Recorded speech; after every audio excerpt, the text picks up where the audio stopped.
श्री स्वामी समर्थ.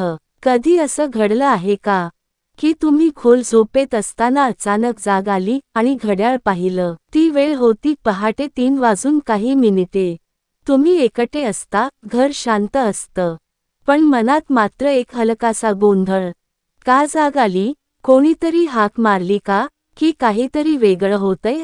ब्रह्ममुहूर्त म्हणजे काय? रात्रीचा 1 ते रात्रीचे 3. धर्मशास्त्रांमध्ये पहाटेचे 3 वाजून 30 मिनिटे ते पहाटेचे 5 वाजून 30 मिनिटे या वेळेस ब्रह्ममुहूर्त असं म्हणतात.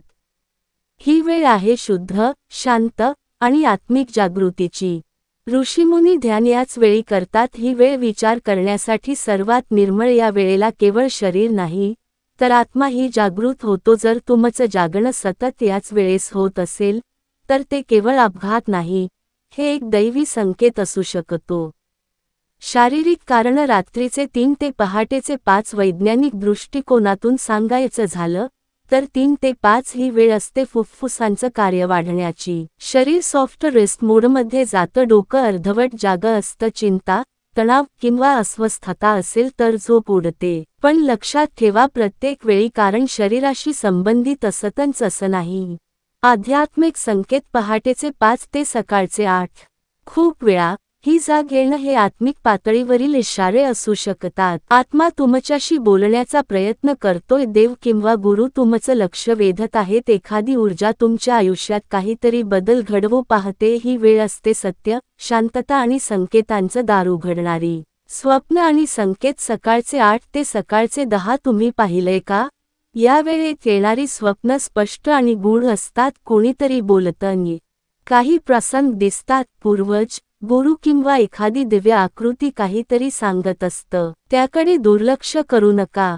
तो एक संदेश असू शकतो तुमच्यासाठी, तुमचं आयुष्य बदलवण्यासाठी. काय करावं यावेळेस? सकाळचे 10 ते दुपारचे 12 वाजून 30 मिनिटे. जर तुम्हाला सतत या वेळेस जाग येते तर 1. घाबरू नका, शांतीने श्वास घ्या. 2. डोळे बंद करून 5 मिनिटं ध्यान करा. 3. ओंकार किंवा एखादा मंत्र जपा. 4. तुम्ही पाहिलेलं स्वप्न, अनुभव लगेच वहीत लिहा. 5. स्वतःला विचारा, माझ्या आत काय चाललंय? ही वेळ आहे बदलाची, उन्नतीची आणि आत्मसाक्षात्काराची. शेवट दुपारचे 12 वाजून 30 मिनिटे. पुन्हा कधीतरी पहाटे जाग आली तर घड्याळाकडे बघा आणि स्मित करा. मनात म्हणा, माझा आत्मा जागा आहे. ती झोपमोड नाही, ती एक संधी आहे स्वतःला ओळखायची, बदल घडवायची. कमेंटमध्ये नक्की लिहा तुम्हाला किती वेळेस असं अनुभवायला आलं. व्हिडिओ आवडला असेल तर लाईक, शेअर आणि सबस्क्राईब करायला विसरू नका, कारण तुमच्या जागरणातच एक नवीन प्रकाश लपलेला आहे.